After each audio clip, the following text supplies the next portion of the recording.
From the stable of Kola Obadimu Jr.'s Playhouse, Showunmi Unscripted.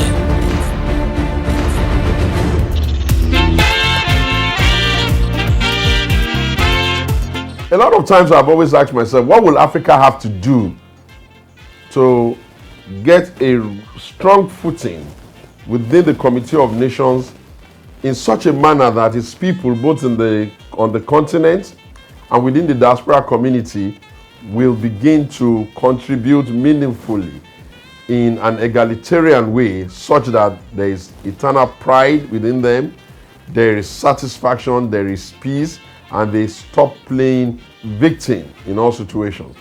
And I'd imagine that as we try to do this, one of the things we must figure out is what will be Africa's response to issues and how will Africa announce itself to the world.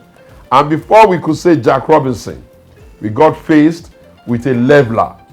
Howbeit, it was an unpleasant one in the form of what has now come to be known as COVID-19. A virus and a disease occasioned by a family of coronaviruses of the SARS strain. Coronavirus produced a situation in the world where all of those countries that we have hitherto adored or considered to be almost near angels were also going to be struggling, and Africa too will struggle. So it's invariably meant that all societies were going to be at point zero at the same time. Now, if nature pressed the reset button, what ought Africa to do?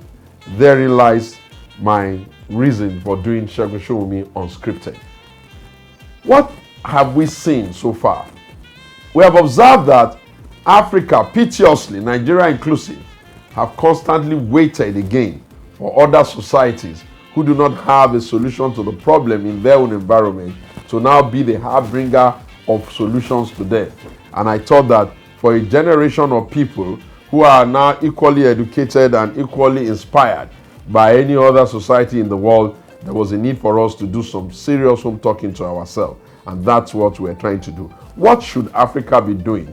It's enough for us to sit in our beer parlors, in our homes and on our television stations, reeling out all the, oh, it could have been this, all the errors, all the mistakes, all the, if they didn't do this well, all the complaints. But I thought that the time has come now for us to begin to inspire ourselves towards some probable and creative solutions. I think that the first thing, using Nigeria as a case study, is that COVID-19 SARS pandemic has given us an opportunity to do a reset in terms of data. What do I mean by a reset in terms of data? It is shamefully embarrassing that we didn't even have the data of our people, the vulnerable ones, where they are, where they live, who they are, what are their names, who their identity is, what is their location, what tribe do they belong to, what's their broad group. Now that we have found ourselves in this case, I think that all of the resources that is being spent trying to manage the pandemic, a substantial amount of that resource needs to be pulled aside now to get the state governors at the subnational level to go and do a biometric capture and identification of their people through a verifiable address.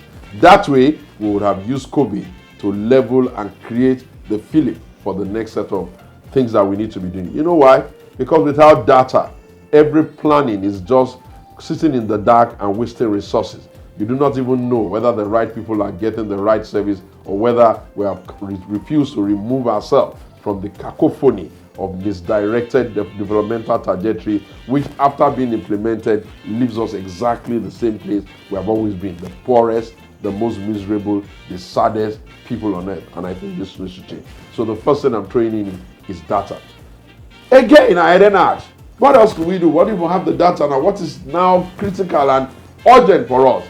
I think we have gotten to a point in Africa now where we must, especially Nigeria as a case study, where we must tell ourselves there are no reasons existing now why one country should provide a social safety net for its people and Nigeria will not provide for its people. It therefore means that whatever it is that we call palliative can no longer be an add-on responsibility on the budget.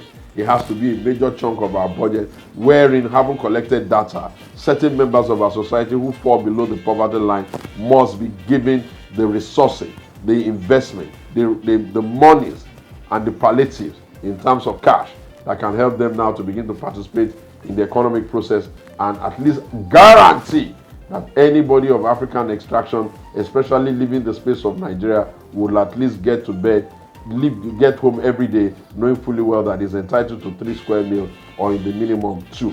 So I've given you two things that I think we need to do. We need to do data so that we know who we are, where we are, and the opportunities that we're going to use that for is just too numerous. And we've also gotten to a point where we cannot now use giving our people social safety net money as an add-on to our life. No, it has become a center stage because we cannot have such a large number of people living in poverty, having no job, not know where the next meal will come, and expecting them to just be existing at the mercy of their friends. It's too risky. Government is created. Government is designed. Government has authority.